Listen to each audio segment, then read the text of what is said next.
نبی صلی اللہ علیہ وسلم نے فرمایا لوگوں اعمال میں سے افضل عمل یہ ہے کہ تو اپنے مسلمان مومن بھائی کو خوش کر دے. جب وہ پریشان تھا اس کی پریشانی دور کر دی, اس کو ضرورت تھی اس کی ضرورت پوری کر دی, وہ بندہ خوش ہو گیا. میرے نبی فرماتے ہیں لوگوں عملوں میں سے سب سے افضل عمل یہ ہے جس نے اپنے مسلمان بھائی کو خوش کر دیا.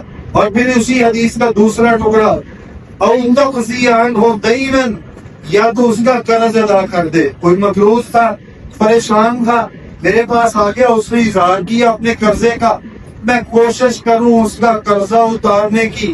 ایک اور حدیث جس میں نبی مکرم صلی اللہ علیہ وسلم نے فرمایا جو بندہ اپنے کسی مسلمان بھائی کی گردن دنیا کے اندر قرض سے آزاد کرے گا, اللہ رب العزت ایسے بندے کی گردن کو قیامت کے دن جہنم سے آزاد کریں گے. چھوٹا عمل نہیں ہے, کسی کا قرضہ اتار دیا. یہ حدیث سامنے رکھ کے عمل کریں, یقین کر رہے بندے کو اتنا سکون ملتا ہے اس طرح کے عمل کرنے کے ساتھ. بندہ یہ سوچے یار اس کی ضرورت ہے, یہ مقروض ہے, بیچارہ پریشان ہے, میں اس کا قرضہ اتار دوں تاکہ کل قیامت کے دن اللہ رب العزت مجھے جہنم سے آزاد کر دے.